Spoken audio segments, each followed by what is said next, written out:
Salut François, comment ça va? Bonjour Annabelle, ça va très bien et toi? Oui, ça va bien. Est-ce que tu peux te présenter, s'il vous plaît? Je suis traducteur depuis 1985. Ça, c'est l'année où j'ai eu mon bac à l'Université Laval. J'ai même commencé un petit peu avant à la pige. Dans ma vie, donc ça fait une quarantaine d'années, dans ma vie, j'ai été travailleur autonome comme traducteur pendant une bonne vingtaine d'années. J'ai travaillé dans un cabinet de traduction qui s'appelle Edgar pendant une quinzaine d'années où j'étais vice-président à la formation à la qualité. Donc, j'ai monté tout le programme de formation interne et d'assurance qualité. J'ai enseigné à l'Université Laval aussi la traduction pendant une quinzaine d'années à travers tout ça.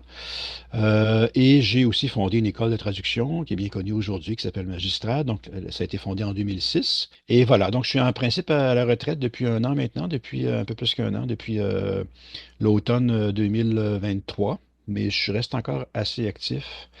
Je donne des formations et j'ai entrepris la rédaction d'un monument, un grand livre sur ma vision de la langue française. Notre sujet aujourd'hui, c'est l'idiomaticité. Est-ce que tu peux me dire comment tu la définis? Alors, l'idiomaticité, c'est le grand objectif du traducteur, c'est de produire une traduction qui ne sent pas la traduction. Alors, voilà. Donc, on veut un texte au niveau de la phrase, au niveau de l'ensemble du texte, qui fait que quand on va le lire, on ne soupçonne pas que c'est une traduction. Alors, évidemment, ça dépend aussi d'avoir, si on a un œil plus aguerri que d'autres, un traducteur va, va plus facilement reconnaître une traduction que quelqu'un de la population générale. Mais le but, c'est ça. Donc, de trouver la recette magique qui fait que le texte a l'air d'avoir été écrit, rédigé en français et non pas traduit. Et ça semble très, le principe est très simple, mais le réaliser, c'est presque impossible. Est-ce que c'est toi qui as inventé ce mot-là? J'ai pas inventé le mot, je crois pas l'avoir inventé, mais ce qui est drôle, c'est que je l'ai utilisé très, très spontanément et naturellement dès le début de ma carrière, notamment dans mes cours de magistrade et aussi dans mon premier traducteur averti. Et après coup, je me suis rendu compte qu'il n'était pas si courant que je le croyais. Et je ne l'ai pas inventé, c'est sûr, parce que le mot idiomatique existe depuis longtemps. Idiomaticité, bah, le nom est formé sur l'adjectif, c'est pas très compliqué, mais il n'est pas dans le petit Robert, il n'est pas dans le Larousse. Et moi, je suis un grand contributeur du Wiktionnaire et j'ai vu qu'il n'était pas dans le Wiktionnaire non plus. Donc, j'ai fait ni une ni deux. J'ai créé l'article idiomaticité dans le Wiktionnaire. Alors, c'est moi qui ai mis la définition. J'ai été assez étonné de constater que dans le monde de la traduction, même si la notion existe depuis longtemps, on parle toujours de cette difficulté-là de faire des traductions qui ne sentent pas la traduction, mais j'ai été étonné de voir que le mot n'était pas aussi fréquent que je le pensais. Il n'est pas dans la traduction raisonnée, c'est pas, ça ne fait pas partie du lexique de la traduction de la traduction raisonnée, qui est quand même un lexique qui est quand même très, très riche là, dans le livre de Jean Delisle, mais le mot idiomaticité n'est pas là. Donc, et je me suis rendu compte après coup que j'étais là à parler allègrement d'idiomaticité à mes collègues, puis on était peut-être le seul à l'utiliser en tant que tel, ce mot-là. Donc, j'ai fini par me surnommer un petit peu Monsieur Idiomaticité. Est-ce que les mots idiot et idiomaticité ont la même étymologie? Ouais, l'idiot, c'est peut-être celui qui n'atteint pas l'idiomaticité. Donc, il y a peut-être une espèce d'oxymore ici. Alors, je sais que le mot idiomaticité vient d'un mot grec là, qui signifie ce qui est propre, ce qui est particulier. Idiome, on sait que le mot idiome signifie même forme particulière de langue, là. En espagnol, idioma, c'est carrément le mot, ça veut dire c'est carrément langue, en fait. Donc, encore une fois, la notion, depuis que les gens sont bilingues, tout le monde sent bien qu'il y a deux façons de dire une phrase quand on parle dans une langue étrangère. La façon qui ressemble à notre propre langue maternelle, on pense dans sa langue maternelle, puis on dit les mots équivalents dans la langue étrangère et ça ne sonne pas naturel dans la langue étrangère, donc ce n'est pas idiomatique, ce n'est pas propre c'est pas la façon spécifique de parler de cette langue-là, qui est notre langue étrangère. Et il y a l'autre façon qui serait la façon de dire, qui serait celle du locuteur naturel de la langue étrangère. Donc, idiome, la racine d'idiomatique est une racine grecque qui signifie ce qui est propre à, ce qui est spécifique à. Et j'aime beaucoup le mot idiolecte, qui désigne en fait la façon de parler propre à une personne. Et ça, je trouve ça vraiment intéressant de s'arrêter à ça. Je pense que si on parle des gens qu'on connaît, on sait qu'il y a des gens qui utilisent couramment. En fait, tout le monde a des mots préférés. Il y a des mots qui reviennent souvent dans la bouche de certaines personnes. Euh, il y a des mots qui disent, il y a des gens qui disent etc. tout le temps, par exemple. Alors que on connaît tous le mot etc., mais on l'utilise pas tous au même niveau, à la même fréquence. Et puis, bon, je me souviens d'un ami, ça fait longtemps que je l'ai connu, mais lui, il disait tout le temps, il disait jamais, il faudrait bien qu'on se voit un jour, il faudrait bien qu'on se rencontre, il disait toujours, faudrait qu'on se croise. Faudrait bien qu'on soit, quand on va se croiser, ou j'ai croisé un tel, et lui, il rencontre personne, il croise des gens. Et puis, je trouve ça intéressant, il y a une belle poésie là-dedans. Il y a l'idée un petit peu qu'on est tous dans un parcours de vie, puis on se croise. Mais bon, puis je comprends l'idée, puis je dis pas que j'utiliserai jamais le mot croiser dans ce sens-là, mais il y avait une fréquence inhabituelle chez ce gars-là, de ce mot-là. Puis on a tous des idiolectes, donc on a tous nos façons de parler, ce qui fait que c'est fascinant parce que la langue, c'est quelque chose qui est commun à tout un grand groupe de personnes, mais en même temps, on sait qu'il y a des parlers régionaux. Les gens du Lac-Saint-Jean ne parlent pas comme les gens de l'Outaouais ou de la Gaspésie, même si on partage la langue québécoise. Mais même au niveau individuel, chaque personne a sa propre langue aussi.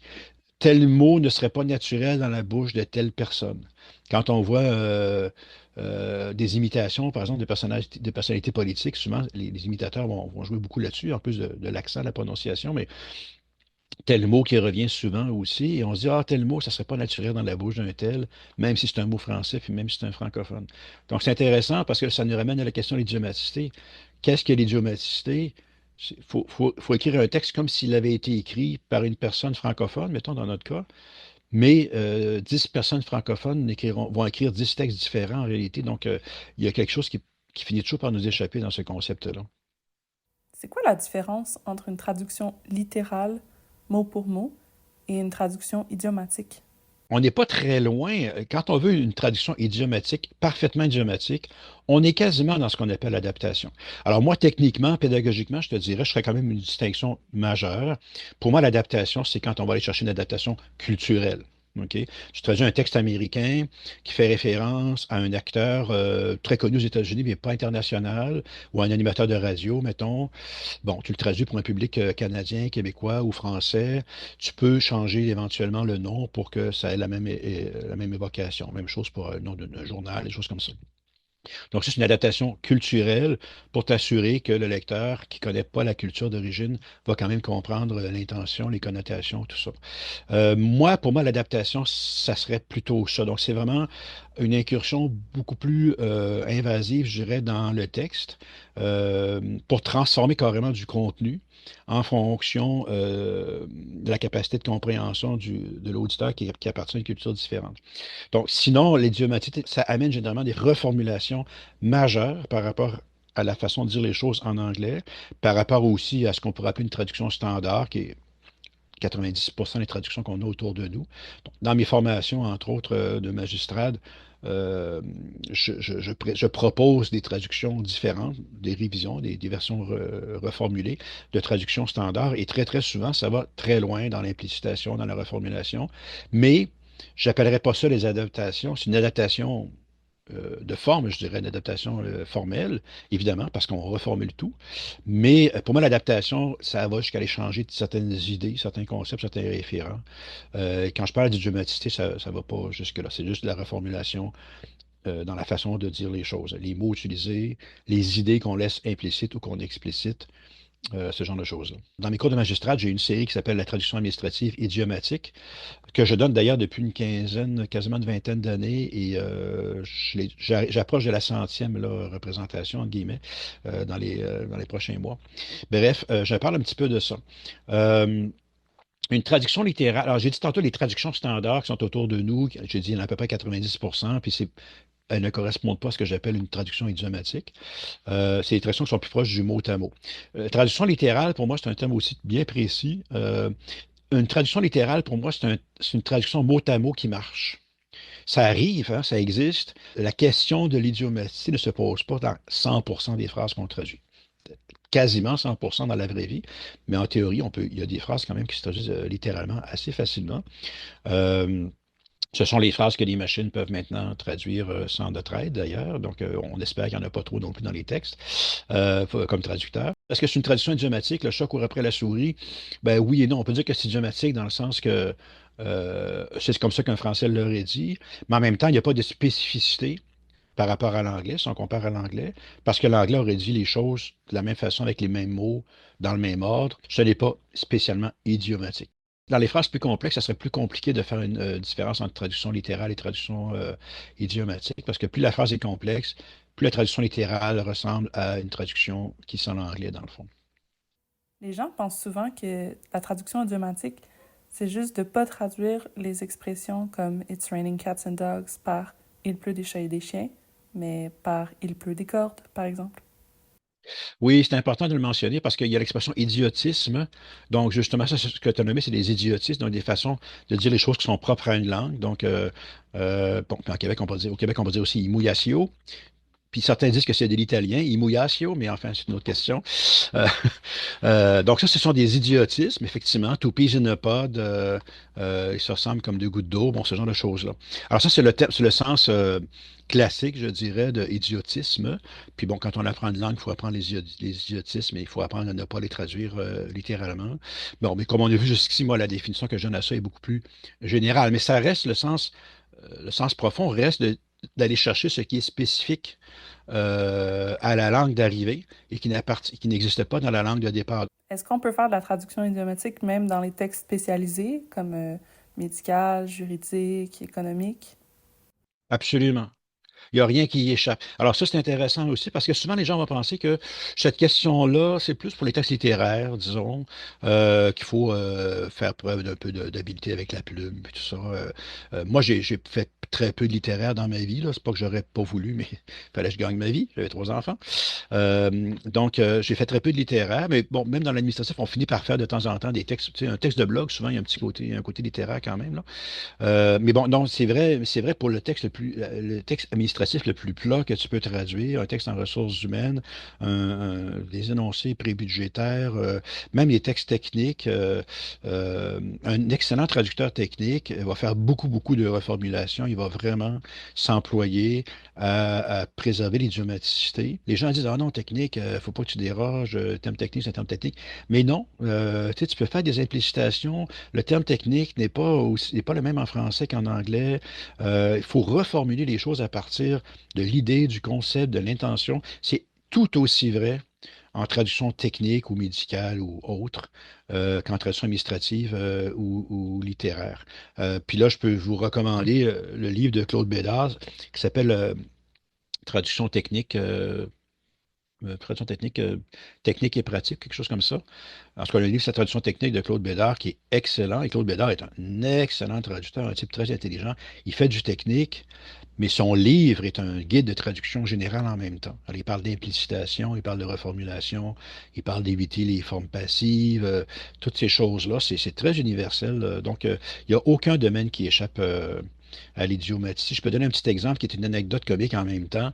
Mais tu sais, bon, moi étant obsédé par l'idiomaticité, j'ai effectivement fait de la traduction technique pendant 2, 3 ans. Peut-être 3 ans. J'avais un client qui était Caterpillar. En fait, c'est un concessionnaire Caterpillar dans la région de Montréal, puis il me faisait traduire des brochures, entre autres, là, des brochures sur des engins de chantier, là, des pelleteuses, des bulldozers qui étaient des bouteurs, etc. Et je connaissais rien là-dedans, moi, les moteurs, les bons.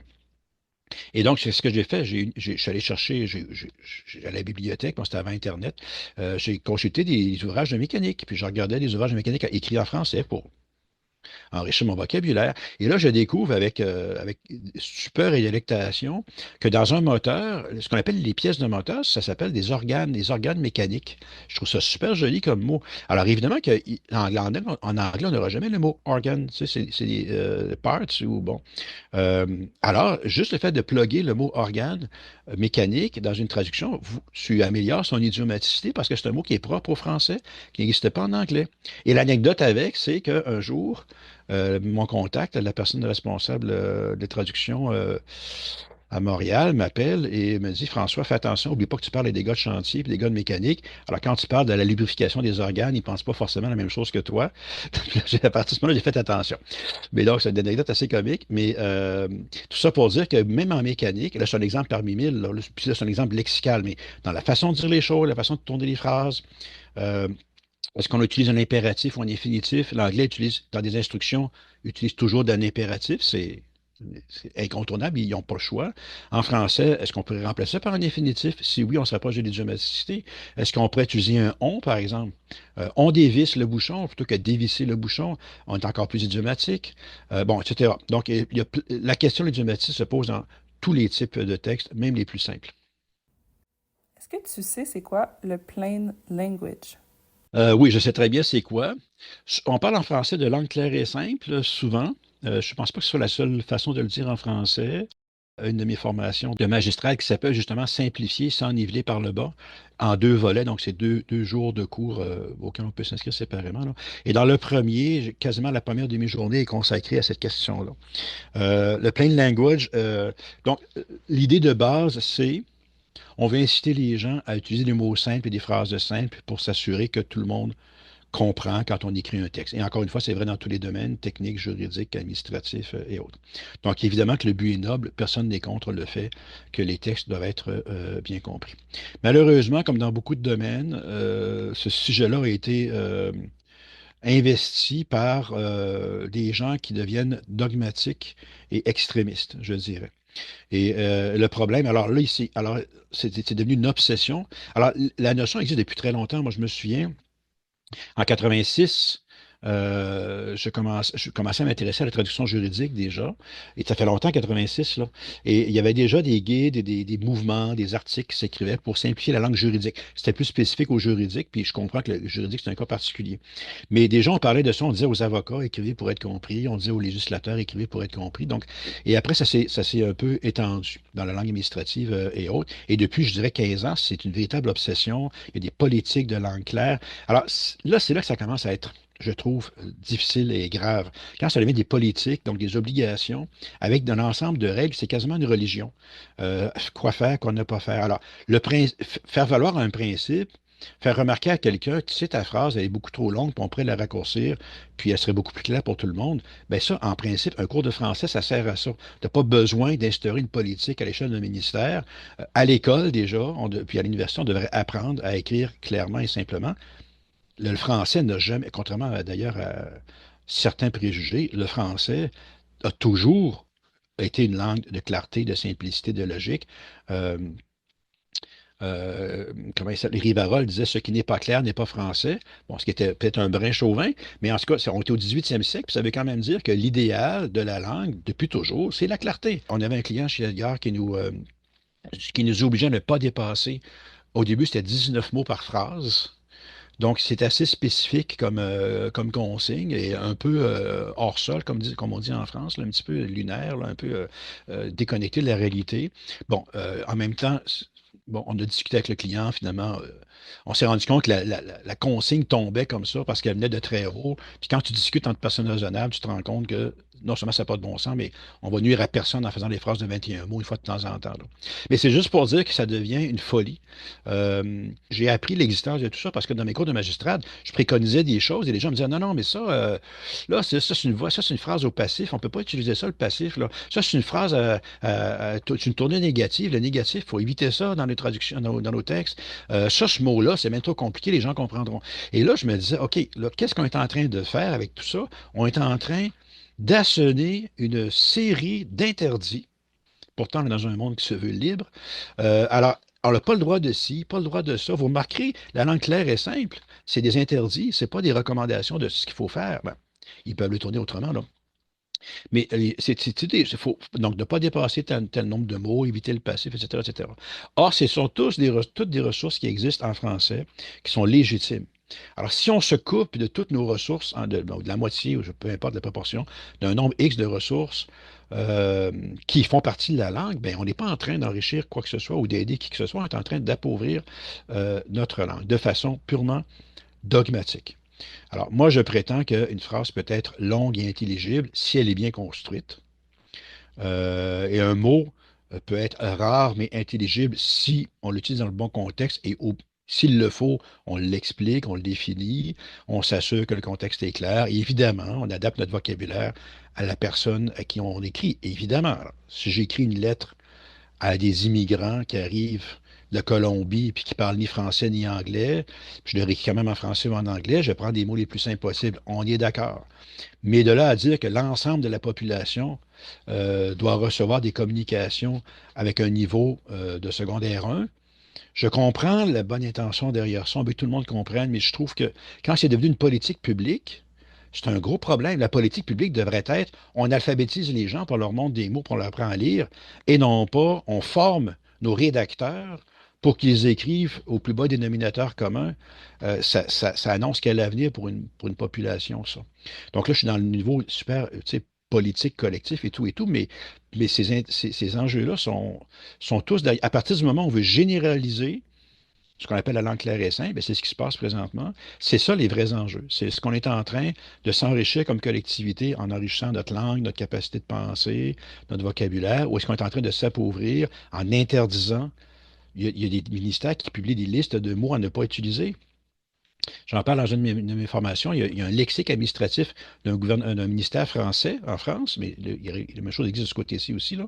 Il appelle ça un lexique administratif, mais c'est pas là pour définir des mots, c'est là pour éviter des mots. On dit, plutôt que tel mot, utiliser tel mot, plutôt que tel mot, utiliser tel mot. Sans aucune, il n'y a pas de nuance, il n'y a pas d'explication, il n'y a pas de. C'est comme si on voulait juste réduire le vocabulaire. On ne peut pas être en faveur de ça, si on est en faveur de la diversité, mot-clé de notre époque aussi, et de la richesse intellectuelle, de la richesse du vocabulaire. Mais une traduction idiomatique va être aussi une traduction, un texte simple et clair, parce que, comme le disait Rivarol, ce qui n'est pas clair n'est pas français.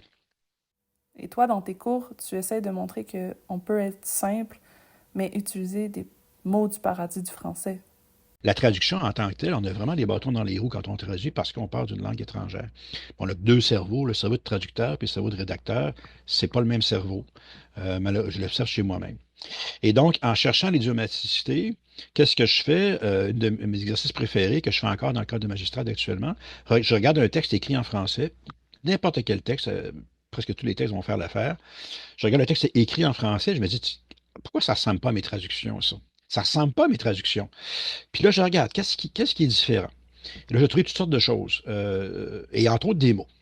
Et donc, des mots du paradis du français. C'est ce qu'on appelle les mots du paradis du français. Ce sont des mots, encore une fois, idiomatiques, c'est-à-dire qui sont propres au français, qui n'existent pas en anglais. Et ça, il y en a des dizaines et des dizaines, probablement des centaines. Donc, dans mes formations de magistrat, on en voit beaucoup. Et c'est étonnant de voir à quel point certains mots sont très courants dans la langue courante en français, quand on parle en français, quand on écrit en français, mais sont à peu près inexistants dans les traductions. Et là, bon, je pourrais te donner quelques exemples, je pense que c'est moins abstrait, mais je pourrais t'en donner des dizaines, mais je vais donner l'exemple classique dont je parle tout le temps dans ma première formation, qui est un mot très intéressant, c'est le mot concertation. J'étais tout bêtement à un party d'Halloween chez un de mes amis, et puis le père de cet ami-là vient me voir, et puis il me demande ce que je fais dans la vie, tout simplement comme n'importe quelle petite conversation courante. Et là, quand je suis traducteur, alors, aux surprises, il ne me demande pas combien de langues je parle. J'étais très, très heureux de sauter cette étape-là. Et lui me dit, on a une traductrice qui travaille chez. Alors, lui, il travaillait au ministère des Communications du gouvernement du Québec. Donc, il dit, je connais une traductrice. Puis il me donne le nom de la traductrice, il me demande si je la connais. Ben non, je la connaissais pas. Lui, la traductrice, c'était un anglophone. Donc, il était au ministère des Communications du Québec. Donc, la traduction s'est faite surtout du français vers l'anglais. Et il me dit, Mary me disait l'autre jour qu'il y a un mot qui ont beaucoup de mal à traduire en anglais dans les textes qui traduisent de chez nous. Et là, j'avais très hâte de savoir quel était ce mot compliqué, rare, savant, je ne sais pas quoi, qui était difficile à traduire. Et il me dit, c'est le mot concertation. Là, j'étais un petit peu déçu, parce que je me disais, concertation, c'est pas un mot très original, en fait. C'est un mot finalement très simple. On parle de langue claire et simple, là. C'est un mot simple, ça. Concertation. Puis là, c'était drôle, parce que je me disais, c'est drôle, ça faisait peut-être 3 4 ans que j'étais traducteur. Puis je me disais, tiens, j'ai jamais utilisé ce mot-là. Dans mes traductions, ma concertation, comment ça fait? C'est jamais. Puis là, je me disais, c'est drôle parce que les textes que je traduis, pourtant, ils parlent bien de concertation. Dans les textes qu'on traduit administratifs, on dit tout le temps qu'il faut travailler ensemble, il faut savoir travailler ensemble, ou qu'on ne travaille pas assez ensemble, il faut savoir se coordonner, tout ça. Donc, l'idée de concertation est bien présente dans les textes que je traduis, mais le mot n'arrivait jamais. Et ça m'a pris, je ne te mens pas, des mois. Alors, je me disais, il faut que j'utilise concertation dans une de mes traductions. C'est pas normal si je ne l'utilise pas. Ça a pris des mois avant que je trouve l'occasion de l'utiliser. Et encore, là, il a fallu, je pense que c'est Saint-Jérôme, le patron des traducteurs, qui m'a donné une petite pichenote parce qu'il trouvait que il voyait que je trouvais pas la solution. J'ai reçu un texte, donc on m'a envoyé un texte, peut-être Saint-Jérôme, m'a envoyé un texte où il y avait un tic, l'auteur avait un tic de rédaction, il parlait toujours de cooperation and coordination. C'est toujours les mots qui arrivaient ensemble. We need more cooperation and coordination. Ça arrivait deux, trois fois par page. Et moi, je traduisais, nous avons besoin de davantage de coopération et de coordination. Puis là, à un moment donné, le déclic s'est fait. J'ai dit, ah tiens, mais ça y est, on parle de concertation ici, là. Alors, j'ai traduit Cooperation and Coordination par concertation. Donc, je traduis deux mots en un seul en plus. Avec beaucoup de satisfaction, c'est très agréable d'un traducteur faire ça. Et là, je me disais, OK, mais c'est ça l'affaire, c'est que je ne dois pas attendre que l'anglais utilise le mot concertation, là. Ça n'arrivera jamais. Et c'est un mot du paradis du français. Pourquoi? Parce qu'il y a des mots anglais pour dire ça, et ces mots anglais-là, malheureusement, entre guillemets, correspondent aussi à des mots français. Donc, corporation est traduit par coopération, coordination par coordination, et c'est important de mentionner, de préciser que ce ne sont pas des erreurs de traduction. Je ne faisais pas des calques en traduisant coordination par coordination. Donc, là, on sort du paradigme de erreur. C'est pas que je fais des fautes, j'ai pas fait une faute de traduction, mais je n'écrivais pas. Dans un texte qui parle tellement de concertation, c'est clair que si ce texte avait été écrit en français, le mot concertation, et d'ailleurs le verbe se concerter, une action concertée, bon, ces mots-là seraient arrivés régulièrement. Et moi, j'étais sur le point de produire une traduction où ce mot-là n'arrivait nulle part dans le texte de, mettons, 10 ou 12 pages. Donc, ma traduction n'était pas idiomatique. Pourquoi? Parce que quelqu'un qui l'aurait écrit en français aurait utilisé ce mot-là. Et donc, c'est important de préciser ça. Ce n'était pas une mauvaise traduction que j'étais en train de produire, mais une traduction, justement, ça revient peut-être un petit peu à ce que tu disais tout à l'heure, traduction littérale. C'est pas dans le sens que je disais, mais disons à la limite, on peut dire une traduction littérale, mais pas idiomatique. Pourquoi? Parce que c'est pas propre à la façon de dire les choses en français. Et là, je me suis mis, dans ma vie de traducteur, je suis parti à la chasse de tous ces mots idiomatiques-là, que j'ai appelés des mots du paradis du français, bon, pour une autre raison qui est peut-être trop longue à expliquer, mais c'est devenu maintenant assez courant comme expression maintenant dans le monde de la traduction, en tout cas pour les centaines de personnes qui ont suivi mes formations. Euh, et il y en a des dizaines et des dizaines et des dizaines. Et pour conclure là-dessus, alors, ce que je te raconte là, ça date de quasiment 40 ans. Mais tout récemment, cet été, donc il y a quelques mois, j'ai eu la chance, le bonheur d'avoir accès à un outil informatique sur le web qui permet de faire des analyses statistiques sur des corpus linguistiques. Bon, ça existait depuis longtemps, mais c'est vraiment un outil très pratique parce que je pouvais vraiment dire, va faire l'analyse de tel site web qui n'est pas sur mon ordinateur, évidemment. Et c'est un outil qui était très, très pratique pour vérifier, entre autres, mais pas seulement, mais entre autres, les fréquences de mots. Et là, j'ai pu comparer, j'ai pu mettre à l'épreuve ma théorie que j'enseignais ou que j'entretenais depuis 30, 40 ans sur cette histoire-là de fréquence des mots du paradis du français. Alors, qu'est-ce que j'ai fait? J'ai créé un corpus avec tous les textes du ministère de l'Environnement du Québec. On parle d'1 million de mots à peu près. Et un corpus avec tous les textes du ministère de l'Environnement du Canada, les textes en français, donc ils sont à peu près tous traduits. On parlait de 3 millions de mots à peu près. Donc, on est à peu près sûr que tous les textes du fédéral sont traduits à au moins 90 probablement plus, puis provincial, probablement 95 rédigés en français et non pas traduits. Bon. Donc, on a vraiment deux bons corpus pour comparer la langue traduite à la langue naturelle. Et j'ai rentré là-dedans plusieurs de mes mots du paradis du français dont je parlais depuis très longtemps. Et il y avait un ratio de 1 à 100 des fois de fréquence. Bon, peut-être pas 1 à 100, mais mettons 3 contre 80, mettons. Occurrence par million là, ou par 100 000, je ne sais plus c'était quoi le ratio, là, mais je veux dire, ces mots-là sont 50, 60 fois plus fréquents dans les textes écrits en français que dans les traductions. En fait, ils sont à peu près inexistants dans les traductions. Donc, et puis pourtant, c'est des textes apparemment comparables, c'est des ministères, donc c'est du texte administratif, ça parle d'environnement. Bon, je comprends que les compétences ne sont pas tout à fait les mêmes entre le fédéral et le provincial, mais je veux dire, on parle pas de mots spécialisés, là, on parle de mots comme encadrement, par exemple. Encadrer, encadrement, le mot de la langue courante, là. On constate que les textes français traduits du fédéral ne sont pas comme les textes rédigés en français du provincial. Donc, ce sont deux langues différentes. La langue traduite n'est pas la même langue, donc c'est pas tout à fait du français. On pourrait aller jusque-là, je pense. On dit souvent que le taux de foisonnement en français est plus élevé qu'en anglais, mais quand tu traduis idiomatiquement, est-ce que c'est le cas? Cette question-là n'est pas simple. Elle est passionnante. Euh, alors, il y a des gens qui vont vous dire de façon quasiment dogmatique, non, non, non, le taux de foisonnement devrait être à zéro, il n'y a aucune raison.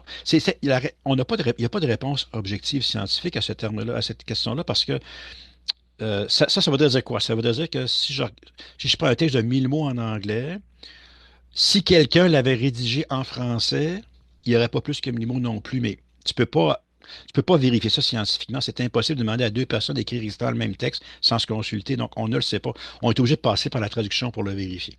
Et la traduction, donc, on sait, généralement, il y a un taux de foisonnement très grand, de 15 à 20, des fois 25 en français.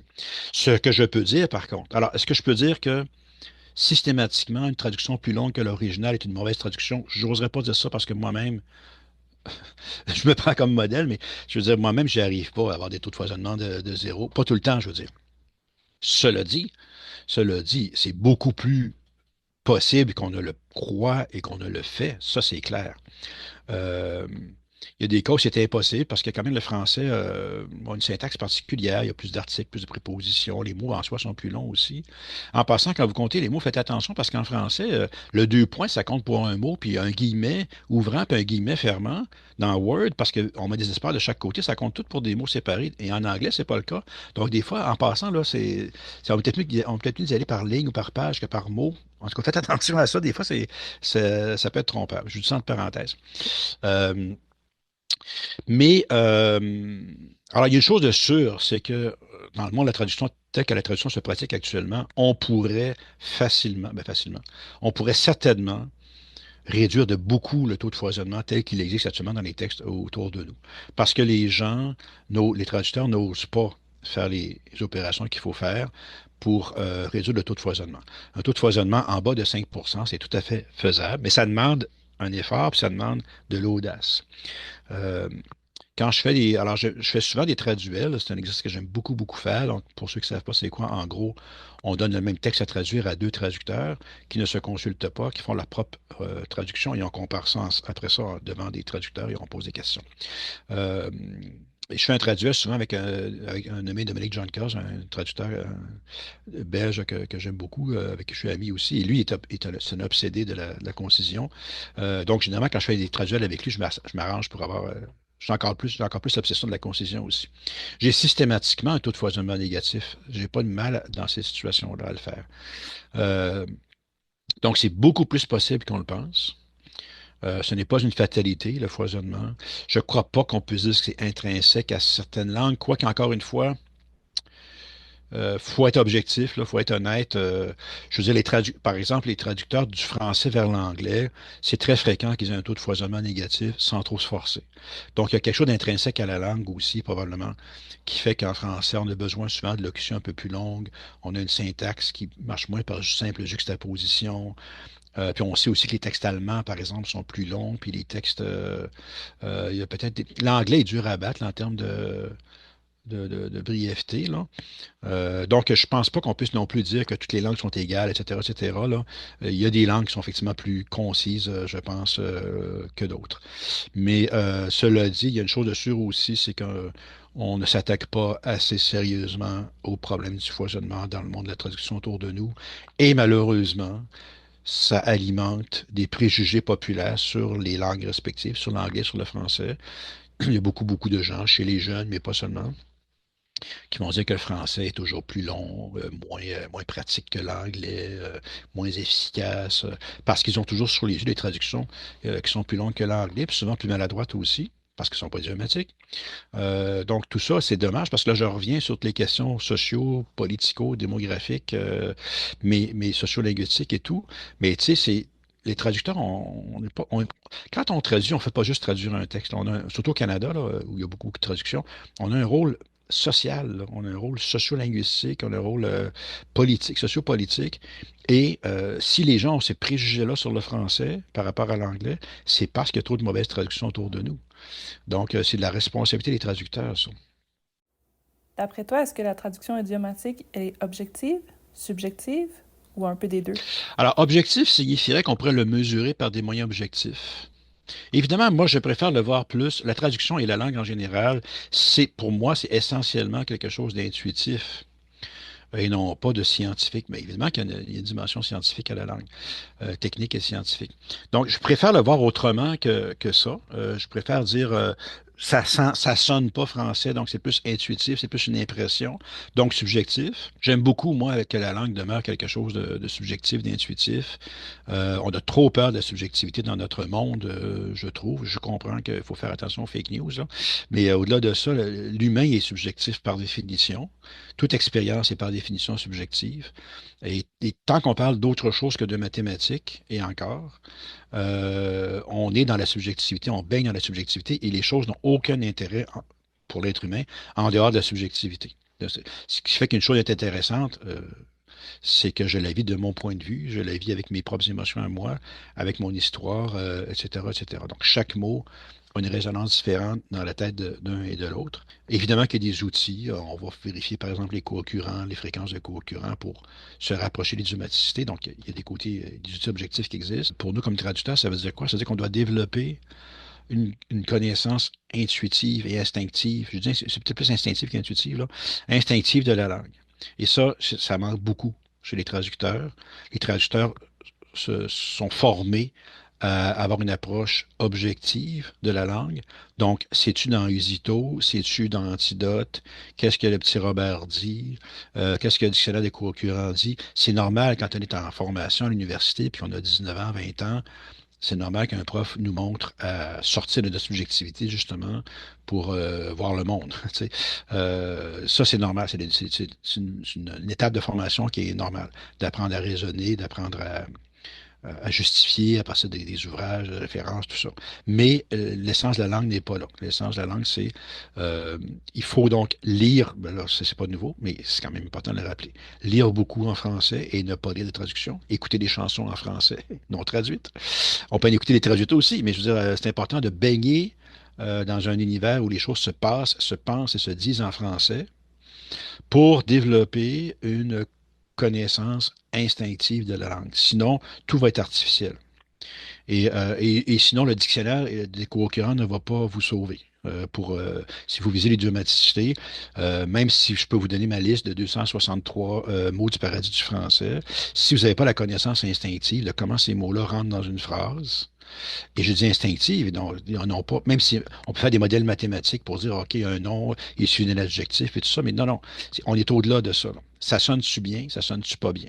Ça sonne-tu français, ça sonne-tu pas français? Et ça, il y a une façon de le savoir, c'est de l'avoir entendu et lu et dire, ah, ça ressemble à ça, une phrase en français ou non. Et là, c'est subjectif. Donc, ça se peut que mon voisin, lui, dise, ben non, il n'y a pas de problème avec cette phrase-là, puis que moi, je dise, ça cloche. Ben, c'est correct, ça fait partie de la vie. C'est ça, la subjectivité. Mais ça ne veut pas dire qu'un des deux a tort non plus, là. Donc, c'est vraiment important de réhabiliter la subjectivité dans le domaine de la langue parce que c'est intrinsèque à la langue, la subjectivité. Mais donc, ça nous donne une responsabilité comme traducteur de cultiver cette langue-là. Comment on peut faire pour rendre un texte déjà traduit par la machine idiomatique?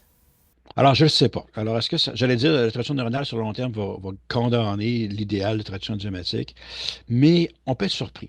Euh, les traductions comme DeepL, tout ça, donnent, alors, se trompent souvent, collent souvent l'anglais, on est d'accord, mais ils donnent souvent, étonnamment, des solutions idiomatiques. Pourquoi? Parce qu'ils n'ont justement pas le préjugé que nous, on a, et c'est sur une base statistique, donc, ils vont chercher des textes écrits en français, effectivement, ou traduits en français. Donc, des fois, c'est étonnant. Une traduction neuronale peut faire quand même beaucoup de chemin dans le sens de l'idiomatie. La première chose qu'il faut dire comme traducteur, et ça, il faut se le dire entre nous, puis c'est important de ne pas reculer d'un pied là-dessus, c'est il appartient au traducteur et non pas à la machine de définir ce qu'est une bonne traduction. Peu importe ce que la machine fait, peu importe ce que l'humain faisait avant ou fait aujourd'hui, une bonne traduction, il y a 1000 ans comme aujourd'hui, ça demeure une traduction idiomatique. Il faut être d'accord avec l'idée que ce qu'on vit, c'est faire les traductions idiomatiques, sinon on est à la remorque d'une langue étrangère, d'une culture étrangère et tout et tout. Donc ça, on peut définir ça. Après, la question suivante, c'est est-ce que la traduction neuronale ou automatique peut produire ça? Comme je viens de dire tout à l'heure, je pense qu'elle le peut. Dans certains bouts de phrases, elle peut le faire plus facilement qu'un humain. Dans la construction générale des phrases et des textes, évidemment qu'elle ne le fait pas tant que ça, parce que, bon, pour des raisons qu'on connaît, qui sont des raisons mécaniques, j'ai envie de dire, là. Après, qu'est-ce qu'on fait avec ça? Est-ce que ça veut dire qu'on doit quand on reçoit une traduction neuronale et on est en post-édition, est-ce qu'on devrait tout réécrire ou juste ajuster? Ben, j'ai envie de dire, dans l'idéal, s'il faut tout réécrire, il faut tout réécrire. Si une bonne. Alors, encore une fois, on revient, c'est quoi une bonne traduction? Qu'est-ce qu'une bonne traduction? C'est à nous de le définir. Et la question suivante, c'est est-ce que, sachant c'est quoi une bonne traduction, est-ce que moi, est-ce que mon cabinet, est-ce que mon service de traduction veut remettre, fournir, produire une bonne traduction? Ça a toujours, en théorie, ça a toujours été le cas. Cela dit, dans la vraie vie, je l'ai dit tout à l'heure, les traductions qui sont autour de nous, même bien avant les traductions neuronales, n'étaient pas toutes si bonnes que ça, de toute façon. Donc, on perd quoi, là? C'est difficile à mesurer statistiquement. Il y a plein de traductions qui sont faites par des humains qui ne sont pas si bonnes. Donc, tant qu'à ça, on les fait faire par des machines. Alors, après, on fait quoi? Techniquement, moi, je pense que ce qu'il faudrait faire, c'est regarder les textes qu'on nous remet en post-édition et le juger avec les mêmes critères qu'une traduction faite par l'humain, le critère d'idiomaticité. Et comme avec un humain, des fois, la phrase, ça tombe bien, est bien tournée, puis ça marche. Puis d'autres fois, il faut la reformuler. Puis dans ce temps-là, ben, c'est pas parce que c'est une machine qui l'a faite qu'on va s'empêcher de la reformuler. Je comprends que le but de la machine, c'est un but économique d'abord. Tu sais, la traduction va être plus rapide et moins chère. Bon. Mais il reste que si tu révises une phrase sur deux ou même des phrases sur trois, j'imagine qu'au bout du compte, ça va encore être moins cher, vu qu'il n'y a pas d'étape de traduction, tu es en révision. Mais je pense qu'il ne faut pas s'empêcher de reformuler une phrase ou un paragraphe au complet s'il n'est pas idiomatique, vu qu'une bonne traduction, c'est une traduction idiomatique. Après, on peut dire, une perspective purement capitalistico-économique, etc., que je m'en fous que les traductions ne soient pas idiomatiques. L'important, c'est que la personne comprenne. Ben, ça, c'est une question politique, encore une fois. C'est une question de fond. Donc, là, ça fait que c'est intéressant parce qu'on se rend compte que ce qui est un nouveau problème n'est pas si nouveau que ça quand on creuse. Le problème de fond a toujours été le même. Est-ce qu'on se contente de traductions non idiomatiques qui signalent que le français est soumis à l'anglais au Canada, est à la remorque de l'anglais, ou est-ce qu'on cherche à produire des textes qui sont vraiment idiomatiques en français ou par lesquels on se réapproprie et notre langue et nos propres textes, même après une traduction? La question est la même en 1950 puis en 2025. C'est juste que bon, par où on passe, ça va être différent. Puis après ça, encore ça, c'est sûr qu'il y a les forces économiques là, qui jouent, mais bon, on peut les nommer, on peut les désigner, puis après ça, on peut faire nos choix. Mais au fond, je reviens à ça, il faut toujours se raccrocher à la définition, qu'est-ce qu'une bonne traduction? C'est pas parce que c'est la machine qui fait une traduction que la définition d'une bonne traduction va forcément va changer. Elle ne change pas. C'est quoi les stratégies et les techniques que les traducteurs pourraient utiliser pour faire de la traduction automatique? Pour simplifier, il y a deux grandes voies, je te dirais. La première, c'est d'être conscient de, donc tout ce qu'on a dit jusqu'ici, être, se faire une liste des mots du paradis du français pour au moins consciemment essayer de les plugger, si tu me permets l'expression, dans l'autre traduction. Ça, c'est un aspect plus technique et mécanique, je dirais. Après, l'autre façon, qui est technique aussi, mais à plus grande échelle, je dirais, c'est ma fameuse technique de la feuille retournée, là, sur laquelle je donne des formations maintenant pour magistrats depuis quelques années, dont j'ai parlé au congrès de l'OTSAC en 2024 et dont je me donne deux formations en Europe là, sur ces sujets-là. Là, c'est un peu mon nouveau dada, mon nouveau cheval de bataille. C'est pas une technique que j'ai inventée, c'est une technique qui m'a été montrée par un prof de traduction quand j'étais à l'université, mais qui est pratiquée par à peu près personne. Le principe est très simple. Imagine que tu traduis un texte, tu prends un paragraphe de 2, 3, 4 lignes, 2, 3, 4 phrases, mettons, généralement trois phrases, mettons, et au lieu d'y aller en mode écrasé, tu traduis à mesure, tu traduis à vue, c'est ce qu'on fait à peu près tous, là, on traduit à vue, même si on ne traduit pas mot à mot, on traduit à mesure qu'on voit les mots apparaître. On s'arrête, on prend le temps de regarder le paragraphe de trois phrases, on le relit 3, 4, 5 fois, on mémorise les idées sans mémoriser les mots. C'est ce qui est le plus difficile, mais c'est ça la traduction. Et après, on rédige le paragraphe à partir de zéro en français. Et de là, après, bon, il y a quelques étapes, mais en gros, évidemment, on va retourner comparer avec l'anglais puis corriger parce que c'est sûr qu'il va y avoir des écarts de sens inacceptables. Donc, il faut combler des oublis qu'on a eus ou des fois des. Bon. Alors, il faut ajuster à partir de l'anglais, mais le fait qu'on est dans un mode rédaction, quand on fait ça, si on maîtrise bien la langue, et on vient tout à l'heure la connaissance instinctive de la langue, ça c'est indispensable, là. Mais le fait qu'on est en mode rédaction fait que c'est le mieux, c'est le plus proche qu'on peut arriver d'une traduction idiomatique, donc non influencée par l'anglais. C'est une technique que je trouve fascinante que, comme je te dis, bon, moi, elle m'a été montée par un prof il y a 40 ans, mais je l'ai presque jamais pratiquée jusqu'à il y a quelques années. il y a 4-5 ans, j'en avais tellement assez de ne pas arriver à faire des traductions idiomatiques que je me suis dit, bon, au grand mot, les grands moyens. J'ai commencé à l'utiliser de façon beaucoup plus systématique. C'est très forçant, c'est très difficile au début mentalement, c'est très fatigant, c'est décourageant, donc on n'a pas envie, puis on se dit, bah, j'ai un délai à respecter, tout ça, puis les gens vont se contenter de tout. C'est ça le problème aussi, c'est que les clients et les réviseurs se contentent de traductions souvent pas très idiomatiques, puis tout le monde s'en contente, donc pourquoi aller plus loin, là? Mais il y a quelques années, donc j'ai décidé de m'investir davantage là-dedans, d'en faire. Et bon, puis, alors, avec le temps, je me rends compte que c'est pas plus fatigant ou plus difficile. C'est même beaucoup plus fun qu'une traduction standard. Mais ça prend, il y a une petite étape d'adaptation où il faut vraiment travailler la mémoire un petit peu. Là, c'est quand même pas facile, ça. Donc, une étape d'adaptation. Mais sinon, c'est super, super intéressant. Donc, c'est vraiment la méthode que je préconise maintenant pour atteindre l'idiomaticité. Pourquoi? Parce que justement, on est en mode rédaction. Et voilà, mais ça marche en condition de bien maîtriser la langue. Et donc, ça nous ramène à lire beaucoup, puis écouter beaucoup en français, puis écrire beaucoup en français aussi. Si vous faites partie d'un comité, là, proposez-vous pour être secrétaire. Il n'y a jamais personne qui veut l'être. Ça va vous faire écrire, puis etc. Si vous faites écrire des articles dans des revues, si vous voulez créer un blog, écrivez. C'est très important d'écrire pour soi-même, je veux dire, écrire de soi-même, au-delà des traductions qu'on nous demande de faire, là. Merci beaucoup d'avoir participé au podcast. Merci à toi. Est-ce que tu pourrais me dire où on peut te suivre sur les réseaux? Le mieux, c'est d'aller sur il y a le site de magistrade.com où il y a mes propres formations. Alors, j'ai 3 formations que j'ai mentionnées. Traduction administrative et idiomatique, volet 1, 2, 3. Simplifier, s'ennuyer par le bas, volet 1 et 2. Et la technique de la faire retourner, c'est dans une formation qui s'appelle Libérer le génie de la langue. On parlait d'Aladin tout à l'heure, c'est le génie de la langue et non pas de la lampe. Et sur le blog de Magistrade aussi, j'ai quelques textes là. Je ne suis pas le seul contributeur, mais je fais partie des gens qui contribuent. Puis évidemment, ben, il y a mes 3 traducteurs avertis que je vous recommande vivement.